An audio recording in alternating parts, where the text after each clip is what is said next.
Hi there, and welcome back to the channel. So I wanted to be doing my vocal video tonight. That was my intention. I've been practicing it, but I got waylaid last week because my mom unfortunately had a pulmonary embolism.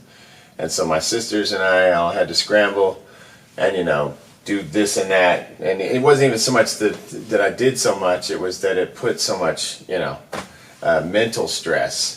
And I found that it's really hard to concentrate, obviously tracking and stuff like that if you've got stuff like that going on. It's like my old mentor, Bruce Glover, used to tell me, you can't pick strawberries when you got a bear chasing your ass, kid.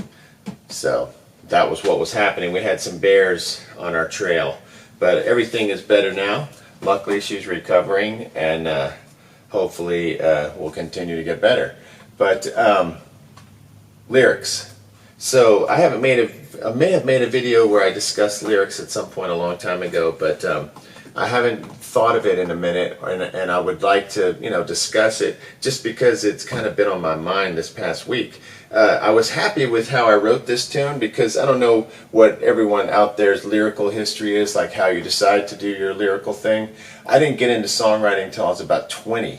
I don't know why exactly. I was writing them in my head, but I just would forget them, and I was an actor back then, so I didn't even have a guitar when I lived in Los Angeles, and my a friend in the building gave me one. This girl, she gave me a guitar, and so I would lock myself in the bathroom and try to figure out how to play like Lou Reed songs. I was obsessively listening to the New York album at the time, and that's like packed with words, but the music sounded simple. So I was like trying to do simple music, but sort of like piling on. I'd been an English major at one point, so I was trying to, and then I got obsessed with Bob Dylan. So then it was like lyrics, time to write some lyrics, baby. And I don't know, when you try to copy people that are amazing, that have come to that position and they've worked their way into it, and then you just sort of, want to, I don't know, emulate it, but you haven't put the time in, you haven't gone down the same path they went down. So, I don't know, the lyrics were feeling false. And then I got back into punk and post-punk and stuff like that, and started realizing, now that I was thinking of songs and listening to songs and thinking about it from the perspective of trying to write them, you start listening to the lyrics, and a lot of times songs don't even have that many words. It's like the phrasing and the feel of the words. I think of so many artists are like that. One of my favorites that I thought of recently when Ryan died was "Shudder to Think," and if you go look at Craig Wedren's lyrics, very minimalist, but just so powerful. In the phrasing. He went to the extreme with the minimalism, and you never feel like you want more words. You're like, oh, perfect, lyrically really good. And then I think of somebody from the classic realm besides Dylan or Neil Young. I think of Alice Cooper. I think Bob Dylan actually pointed out his lyrics. So some people can just jam up the phrase with tons of. Elvis Costello is another guy, just jams it up. He's just got words everywhere, just never repeats a single phrase, just words for days. And then other people who have, Sting, back when he was in the Police, if you listen to the choruses, they almost always repeats the same phrase, never changes the words. It's just interesting to notice these things. It's not a judgment, it's just noticing, because if I could write like Dylan, I certainly would. But I ended up finding that, I don't know, I was influenced by some of these minimalist guys too. And in rock music, if you're playing loud rock music, you don't always, you don't always get tons of words out. It's hard to explain why exactly, but there's a lot of guitar and drums in rock, which I think are almost more important. Alright, so this song, the reason I wanted to bring it up is that I was rocking along feeling pretty good about these lyrics. I went for like a minimalist vibe, like a blues kind of thing.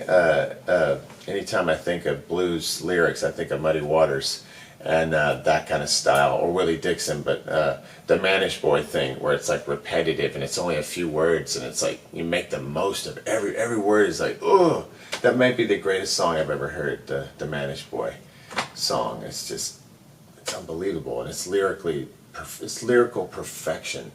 It might be the greatest song. I don't know. But anyway, I wanted something like that. So I got like this first verse. Everybody hurts so bad, honey. Everybody feels some. Everybody hurts so bad, honey. Same thing. Everybody feels some, feels some, feels some. So it's hardly any words, but with the phrasing and the repetitive nature of it, I'm hoping to, get you in that space right at the beginning. Everybody hurts so bad, honey. Everybody feels some. The pain, you know what I mean? Feel some, feel some, feel some. And then you have the big chorus. I'm your man. So there you take one word and oscillate. Man.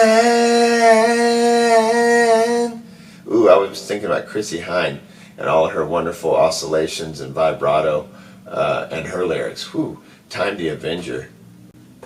All right, so this is the simple wordplay thing. This isn't the lyrical jam up of the Elvis Costello or the Bob Dylan. This is the simplistic, Muddy Waters way, where it's repetitive. And once you get latched onto something meaningful, once you can latch onto a phrase or something that everybody goes, oh yes, that is exactly how I feel. That's what I'm always looking for with these types of songs, especially the way I'm writing right now, where it feels like they're big concepts, Because you got to decide what kind of songs do you want to write. You want to write small songs, which is awesome. I think I wrote smaller songs, and now I'm trying to write bigger songs. Songs are about bigger concepts. It might be about suffering, might be about getting, drunk or high, like whatever I used to do back in the day. And I might be ruminating about that or talking about it. But whatever I'm doing, and I'm trying to make it a big recurring theme that everyone, or common theme that, recurring common theme that everyone can relate to. That would be the goal. If you want something big, I just feel like doing something big right now, not commercially big, but a big concept, a big, about a lot of suffering. So like if I'm writing a song that's about feeling bad, I want it to really convey that with just a couple of words. It's not easy. And then in this one, I was going, I used the phrase in the chorus, did you notice? And that's in another song that I wrote recently, Did You Notice? And it's kind of a prominent feature of that song. And I was like, oh man, I forgot that I say Did You Notice already in this other tune. And it's almost in the same key probably. I'm playing in the same box. I'm playing in that Albert King box. Tuned down to doing all the things that would put you in that space, and it can get repetitive, and you can start singing and using the same melody lines, not even realizing you're doing it.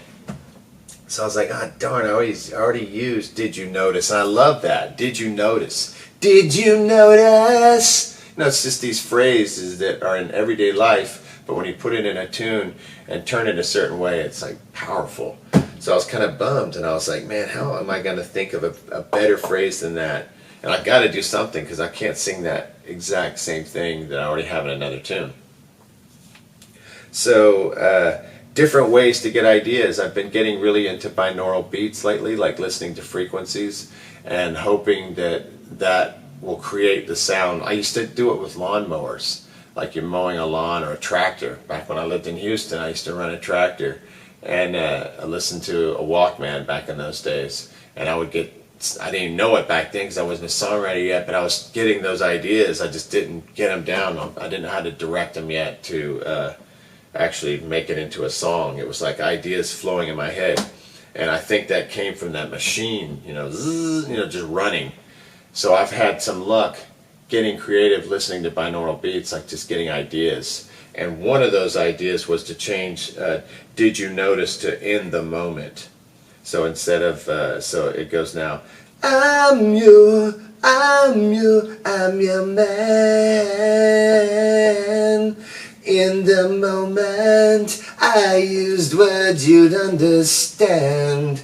And then I used words you understand. I didn't want to repeat that as the finisher every time. So now I came up another little phrase where, in the moment I do things the best I can. So now I have something to switch each time. So the first time I use words you understand. Second time I do things the best I can. Third time I use words you understand. Fourth time I do things the best I can. And then I have this, I'm your man. So once again, I'm going for big, right? If I'm trying to convey that I'm your man, I'm going to really convey it with, that phrase. I'm going to make it big. I'm not going to try to hide and give you something else. I'm just going to give it to you. So that was the point of that section, was to just really quantify or qualify this I'm your man. That's what this is, that's the song. That's the whole point. I'm trying to convey that. So I don't know what you guys and what you think about the lyric process or how you approach it, but I'd be fascinated to know if you would put it in the comments, because man, I really thrive off of that. It's like I get so many ideas from everybody that responds to these wonderful people that respond to the videos, both technical stuff, on the Zoom, and just encouragement. Every once in a while you get somebody that is, wants to make you feel bad, but I find that those are usually related to, like, if I get something that I've bought and I want to show it to people, they might get mad there. Or if you do any kind of technical stuff with the guitar, that seems to, because people get really opinionated about how you work on guitars and stuff.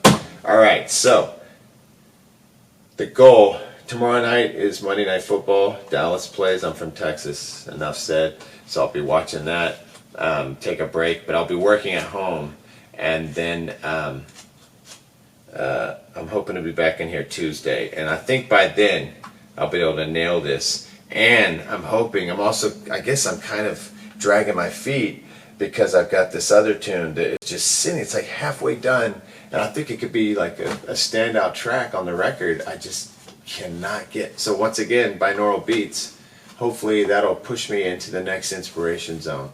Alright, so hopefully everyone's doing great with their projects, their recordings. We're getting into that fourth quarter, and back in the day when I was in the big time music industry, the fourth quarter is when everybody slows down. Not me, baby. I'm writing songs, I'm recording, because I want to be ready for 2020, what is this, 2023? What year are we in? I want to be ready for 2024, if that's what year it's going to be. I don't have any clue. Been reeling in so many years that it's hard to keep track. Alright, next time.